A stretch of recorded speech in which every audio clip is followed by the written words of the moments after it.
आज त्या भाजपामध्ये आयुष्यभर सगळ्या ब्राह्मण समाजाला, ब्राह्मण समाज म्हणजे भाजपा, बरोबर आहे ना? त्यांनी कधी ब्राह्मण समाजाला संधी दिली नाही सभापती पदाची, ती भास्कर जाधवनी दिली आहे, लक्षात ठेवा. भास्कर जाधवनी दिली. काय चाललं हे सगळं? ग्वादर नगर पंचायत मी 2012 साली निवडणूक झाली, मी जिंकली. काही लोक कावेवाच किती असतात ते बघा, कावेवाच किती असतात ते बघा. 2017ला निवडणूक आली, यात राजेश बेंडलना वगैरे सर्वांना भाजपाने पुढे केलं. कावा ह्यांचा कसा असतो लक्षात घ्या. आणि सांगितलं समाज म्हणून आम्हाला नगरपंचायत पाहिजे, नगरपंचायत समाज म्हणून आम्हाला पाहिजे. मी स्वतःहून सांगितलं, पद्माशेठ आरेकरांच्या सभागृहामध्ये भाषण करून जाहीरपणे राजेश बेंडलाला सांगितलं, सगळं ताब्यात घ्या. तुम्ही ठरवाल ते उमेदवार, तुम्ही स्वतः उभे राहा, तुम्ही ठरवाल ते उमेदवार, मी त्याच्यात हस्तक्षेप करत नाही. तुम्ही मला प्रचारला बोलवलं तर मी येईन, पण एक चूक करू नका, या भाजपाच्या नादाला लागून तुम्ही वेगळी चूल मांडू नका, तुम्ही वेगळी चूल मांडू नका. सगळ्यांनी शांतपणे विचार करा, कसे कावेबाजपणा येतो. 2017ला समाजाचा नगराध्यक्ष म्हणून सांगितलं. 2017 साली माझ्या हातातून नगरपंचायत काढली. यंदा परवा निवडणूक झाली, समाज हा विषय बाजूला गेला आणि भाजपाचा नगराध्यक्ष झाला. का राजेश बेंडालांनी तिथं आवाज उठवला नाही? का राजेश बेंडालांनी तिथं भूमिका घेतली नाही की गेल्या वेळेला समाज म्हणून दिली होती, या वेळेला पण आम्हाला समाज म्हणून नगरपंचायत पाहिजे? अरे हे अशा पद्धतीनं षडयंत्र रचणाऱ्या लोकांच्या पासून सावध राहा. मी मागच्या वेळेला याच सभागृहामध्ये सांगितलं होतं की कैलासवासी रामभाऊ बेंडल साहेबांचं नेतृत्व ह्यांनी कसं संपवलं, मी सांगितलं होतं, आठवतं का तुम्हाला? कसे कावेबाज हे लोक आहेत. गेल्या वेळेला समाज म्हणून ती माझ्याकडून नगरपंचायत काढली आणि आता या वेळेला पक्षाच्या नावानं तिथं नगराध्यक्ष निवडला, समाजाच्या नावानं निवडला नाही. आता सुद्धा तोच प्रयत्न चाललाय. काही लोकांना पुढे करून समाजाच्या नावाखालून, समाजाबद्दल ह्यांना प्रेम आलेलं नाही तर त्यांना भास्कर जाधवला हटवायचं आहे. त्यांना माहित आहे भास्कर जाधवला एकदा हटवला की ह्यांना हटवायला किती वेळ लागतो. बरोबर आहे का चुकीचं आहे? काय मी कोणाच्या तोंडावर मारलं, मी कोणाच्या पोटावर मारलं, मी कोणाचं नुकसान केलं, मी कोणाला फसवलं, मी कोणाची जमीन जागा घेतली, मी कोणाकडनं अर्धा टक्का घेतला, मी कोणाकडे वाईट नजरेनं बघितलं. मी का नको? मी का नको? मी कोणाचं नुकसान केलं? मी कोणाच्या उपकारी नाही पडलो? मी कोणाचं काम नाही केलं? मी रात्री मला कोणी फोन केल्यानंतर त्याला आपण मदत नाही केली? अगदी भर रस्त्यात पोलिसांनी एखाद्याची मोटरसायकल पकडली तरी तुम्ही मला फोन करता. आरटीओच्या ऑफिसमध्ये गेलात, काय झालं तर मला फोन करता. कोण शिकसूक पडला, हॉस्पिटलमध्ये पाठवायचं असेल तर मला फोन करता, मला फोन करता. यांना अडचण ही माझी आहे, यांना अडचण माझी आहे. आता सुद्धा पंचायत समिती, जिल्हा परिषदमध्ये काय काय उद्योग झाले ते बघा. शाणे व्हा, सावध व्हा. मागच्या वेळेला मी त्या समाजाचं नाव सुद्धा घेतलं नाही तरी सुद्धा अख्ख्या राज्यामध्ये माझ्याबद्दल कशी निषेधाचे ठराव होतील याची यांनी व्यवस्था केली. पण मी आज सांगतो की ते मला हटवू शकत नाही, कारण बहुजन समाज माझ्या पाठीमागे 100% उभा. परवाचा शेवटचा प्रयोग झाला. आता कोणतरी म्हटलं की हे विनायक आतोळकरला भास्कररावांनी माफ केलं, माझ्या विरोधात निवडणूक लढला. कोण म्हणलास तू? आपला हा गांधी कोण नाही माझ्या विरोधात लढले? जे माझ्या विरोधात लढतात ते पुढच्या वेळेला माझे प्रचारक होतात. मी राजकारणातली सभ्यता ठेवलेली आहे. 1995 साली जे माझ्या विरोधात लढले पुढच्या वेळेला ते माझे प्रचारक. 99 साली जे माझ्या विरोधात लढले ते माझे प्रचारक. 2004 साली माझ्या विरोधात लढले ते माझे प्रचारक. 2009 साली मी तुमच्या ग्वादरमध्ये आलो, सुरेश सावंत माझ्या विरोधात लढले, पुढच्या वेळेला माझ्या प्रचाराला ते पुढं. त्याच्यानंतर विजय भोसले, रामदास कदम माझ्या विरोधात लढले ते माझ्या प्रचारला. विजय भोसले लढले ते माझ्या प्रचारला. सहदेव बेटकर लढले ते माझ्या प्रचारला. आता ह्या वेळेला राजू बेंडल लढले ते येतील पुढच्या वेळेला माझ्या प्रचारला. मी तुम्हाला आत्ताच सांगतो, की त्याने केलेल्या चुका थांबवाव्यात. तुम्ही आणि आम्ही एकत्र काम केलेलं इतके दिवस, शेवटी तुम्ही आणि मीच एकमेकाच्या सुखदुःखामध्ये समरस होऊ शकतो. हे लोक आहेत, त्यांना फक्त व्यवहार आहे. यांना तुमच्याबद्दल प्रेम नाहीये, यांना तुमच्याबद्दल प्रेम नाहीये. आणि म्हणून उद्याची पंचायत समिती, जिल्हा परिषद ही आपल्या मतदारसंघातली तुम्ही आपल्या ताब्यात ठेवणार ना, का नाही ठेवणार? आपण आपलं काम नाही थांबवलेलं. आपण वर्षभरामध्ये आपण बघितलं, इथंच आपण सभा घेतली, आपण त्याला रोखोक बोललो. नमन स्पर्धा आपण घेतल्या, संतोष घेतल्या का नाही घेतल्या? नमन स्पर्धा घेतल्या. विरारला ते 10वी 12वी मध्ये मुलं पास झाली, त्यांचा सत्कार सोहळा अनिल आपण केला की नाही केला? आता सुद्धा ही निवडणूक नसती लागली तर तरुणांकरता या मयेच्या आग्रहाखातर आपण इथं मुंबईमध्ये मोठ्या क्रिकेटच्या स्पर्धा सुद्धा भरवणार होतो.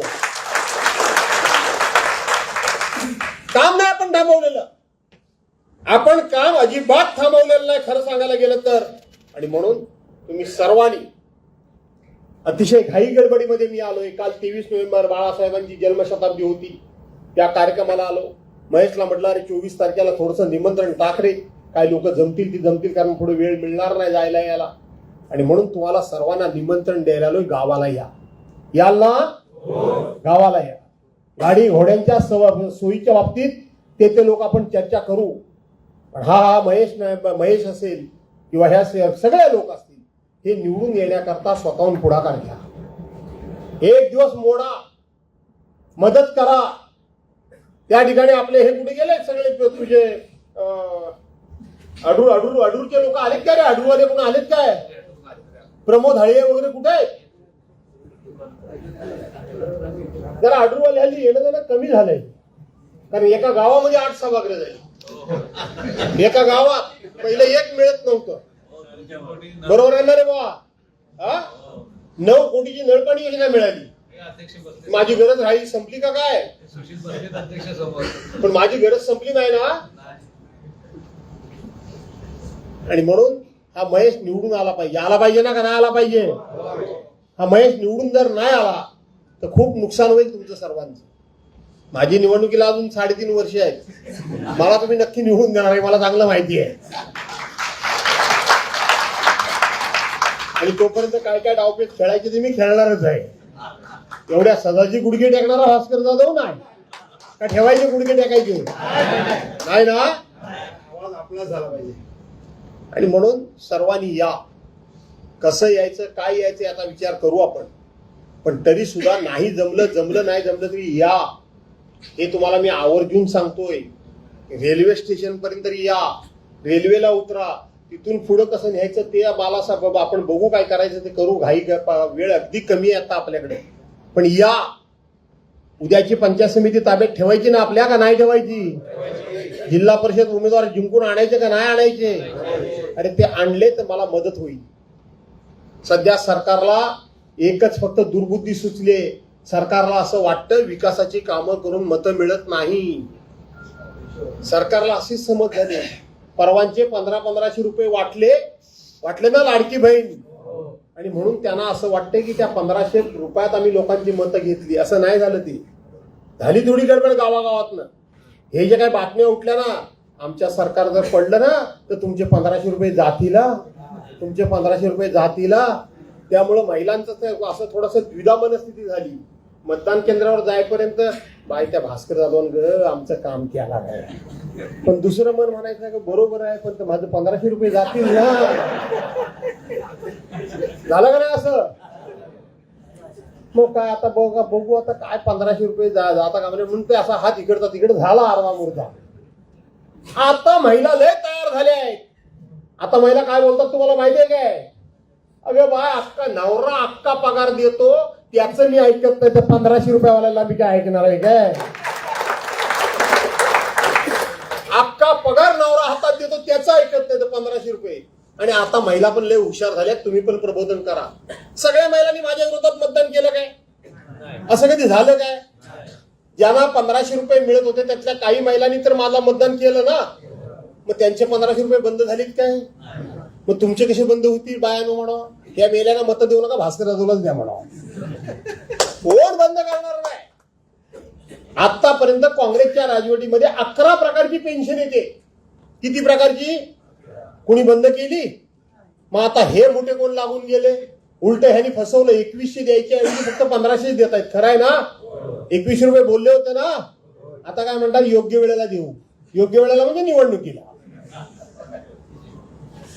आणि म्हणून त्यांनाही समजून सांगा, विकास कामं ह्यांनी रोखून धरलेली आहेत. विकासाला 5 पैसे देत नाहीयेत.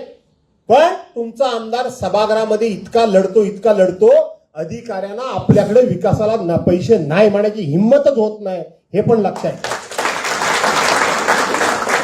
आणि म्हणून त्याच्या मदतीला जिल्हा परिषद, पंचायत समित्या आपल्या आल्या पाहिजेत, ग्रामपंचायती आपल्या आल्या पाहिजेत.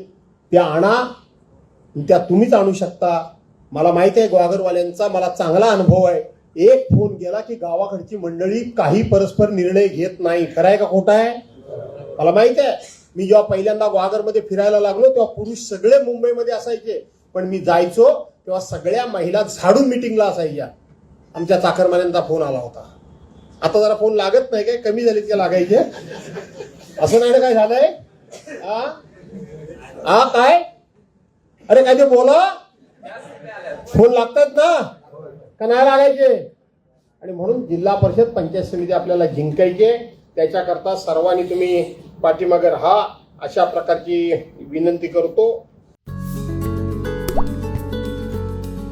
आता जोकासू STP या अत्याधुनिक जॅपनीज तंत्रज्ञानाने सुसज्ज, quick installation, energy efficient, noiseless blowers, low maintenance या आणि अशा वैशिष्ट्यांनी परिपूर्ण जोकासू STP तंत्रज्ञान प्रकल्प उभारणीपासून ते विक्री पश्चात समाधानकारक सेवा देणारी, भारताबरोबरच परदेशात देखील प्रकल्पांची यशस्वी उभारणी करणारी company Deccan water treatment private limited.